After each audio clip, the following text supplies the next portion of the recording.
नमस्कार दोस्तों, इस समय हम लोग हाटा में हैं और आपको बता दें ये पीछे जो दिखाई दे रहा है ये मदनी मस्जिद है। और आपको बता दें इस मस्जिद को उत्तर प्रदेश सरकार द्वारा जो है बुलडोज़र से गिरा दिया गया है। कारण क्या है इसके बारे में भी हम बात करेंगे। और ये मस्जिद क्यों गिराया गया है, इस पे जो है इस समय सियासी जंग छिड़ गया है। अलग अलग तरीके से लोग स्टेटमेंट दे रहे हैं, चाहे वो भाजपा के हों, सपा के हों, कांग्रेस के हों, आप के हों या फिर किसी भी पार्टी के हों। अब लोग जो है इस पे अलग अलग तरीके का जो है सियासी जंग छेड़ दिए हैं। आप देख सकते हैं कि कितना बड़ा जो ये मस्जिद था इसके ऊपर जो है बुलडोज़र चला दिया गया है, ये कह करके कि ये जो ज़मीन है ये गवर्नमेंट की ज़मीन है और इस पे जो है मस्जिद नहीं बनाई जा सकती। आपको बताते चले कि इस मस्जिद का जो निर्माण कार्य है वो लगभग 25 सालों से भी ज़्यादा हो चुका है इस मस्जिद को बनते हुए। तो यदि यह मस्जिद जो है गवर्नमेंट के ज़मीन में बन रही थी तो एक सवाल उत्तर प्रदेश सरकार से ये है कि अभी तक जो है 25 सालों तक उत्तर प्रदेश सरकार कहाँ थी कि गवर्नमेंट के ज़मीन में मस्जिद बनाई जा रही थी और रोके नहीं। चलिए खैर, अब ये तो कार्यवाही जो है चल ही रही है। आपको बता दें जो यहाँ के लोग हैं उनसे जब हमने बात किया तो उन लोगों ने बताया कि इसके पूरे कागजात हमारे पास हैं। और आपको एक चीज़ और बता दें कि सारी चीज़ें उनके पास हैं जो डॉक्यूमेंट्स एक ज़मीन के लिए, एक मकान के लिए होना चाहिए। 8 तारीख तक शायद स्टे था और 8 तारीख के बाद जो है अगले ही दिन यहाँ पे नोटिस लगा करके जो है तुरंत जो है बिल्डिंग को ध्वस्त कर दिया गया। हालांकि नियम क्या कहता है कि यदि आपको कोई भी ज़मीन खाली कराना है या मकान तोड़ना है तो कम से कम 1 हफ्ता या 1 महीने का जो है टाइम दिया जाना चाहिए नोटिस लगाने के बाद।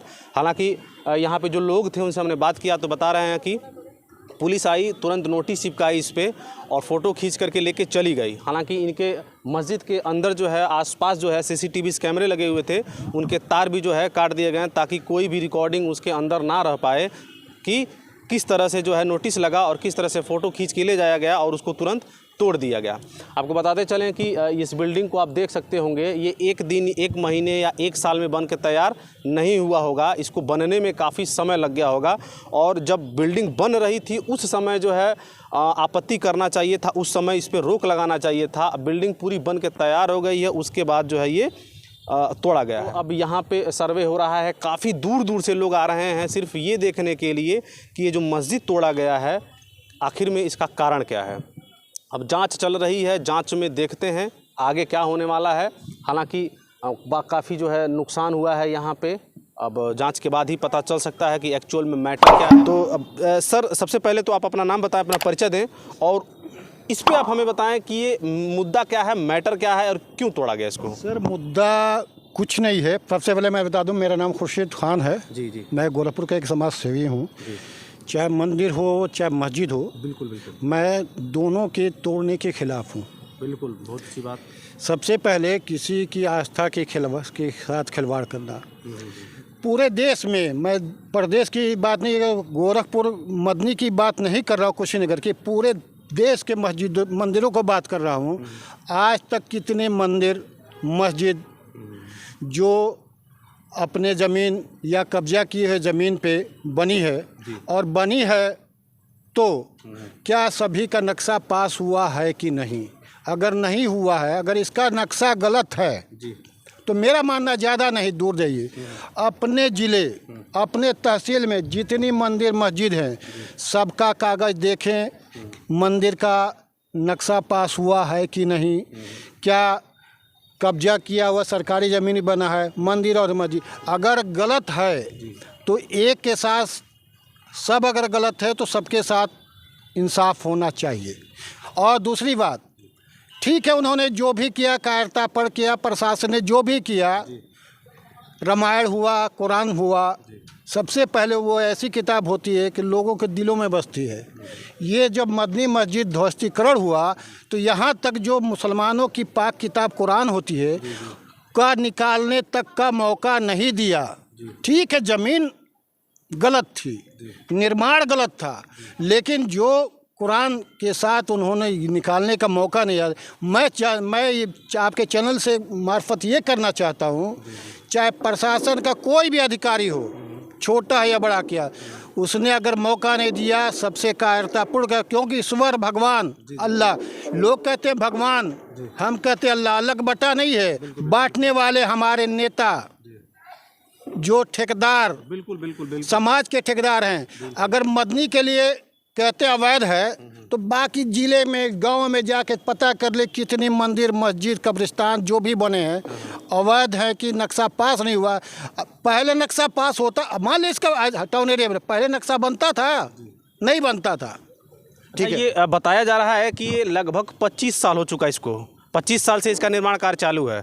और इसके बगल में ही बगल में आपका नगर निगम है, नगर पालिका है, बगल में। उससे पहले उनकी जो भी नगर पालिका के जो अधिकारी थे, ईओ थे, कोई भी थे, उससे पहले उनको नजर नहीं, आँख में मोतियाबिंद थी।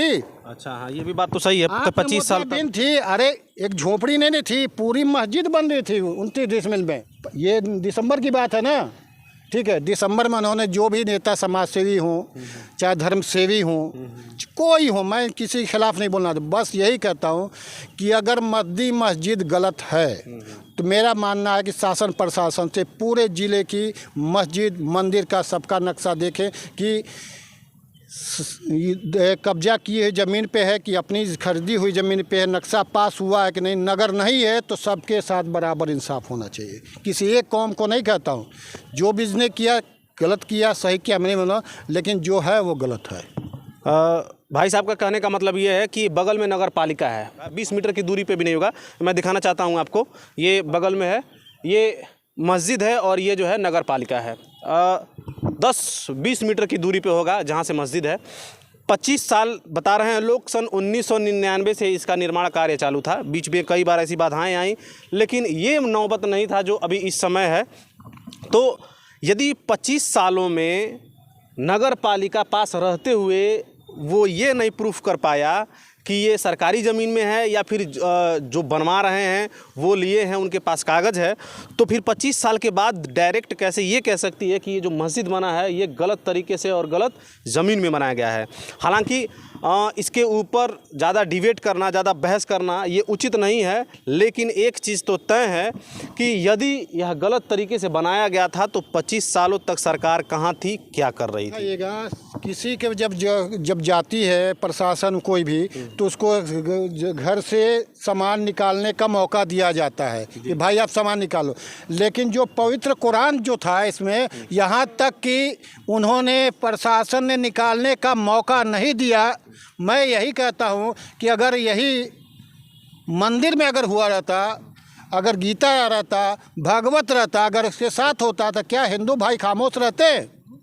मैं सर्व समाज के सभी लोगों से कहना चाहता हूँ, आज तक कभी हिंदू मुसलमान ही हमारे खासकर कुशीनगर गोरखपुर में कभी नहीं एक साथ खाने थे, उठते बैठते थे।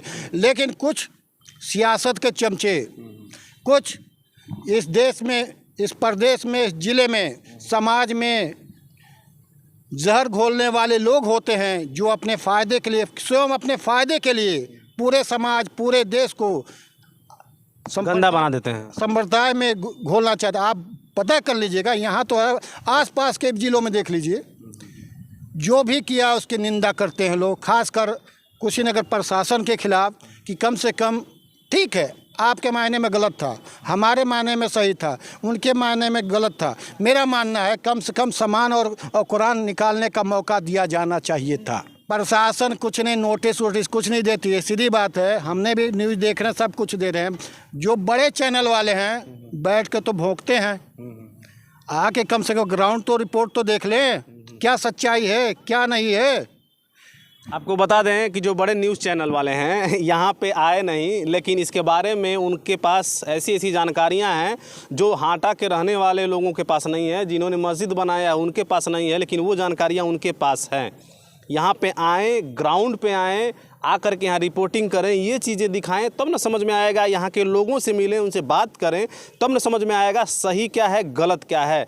आप वहाँ मुंबई में, दिल्ली में, लखनऊ में एसी वाले स्टूडियो में बैठ करके आप न्यूज़ पढ़ रहे हैं और यहाँ पे आके नहीं देख रहे हैं कि एक्चुअल में हो क्या रहा है, तो ये बड़े शर्म की बात है। आप लोगों का वैसे ही स्टेटस और रिकॉर्ड पहले से ही ख़राब है, अब और ज़्यादा ख़राब करने का आप लोग प्रयास ना करें। और आपको बता दें कि ये जो चीज़ें आपको दिखाई दे रही हैं, एक मकान बनाने के लिए, एक रूम आपको बनाने के लिए पसीना छूट जाता है, उधार लेना पड़ता है, लोन लेना पड़ता है, तब आप एक मकान बनाते हैं, एक रूम बनाते हैं। तो सोचिए इतनी बड़ी बिल्डिंग को ध्वस्त कर दिया गया है, किस तरह से यहाँ के लोग रहते होंगे, क्या उनके दिल पे बीत रही होगी। उम्मीद करता हूँ वीडियो अच्छा लगे तो शेयर करिएगा। जय हिंद।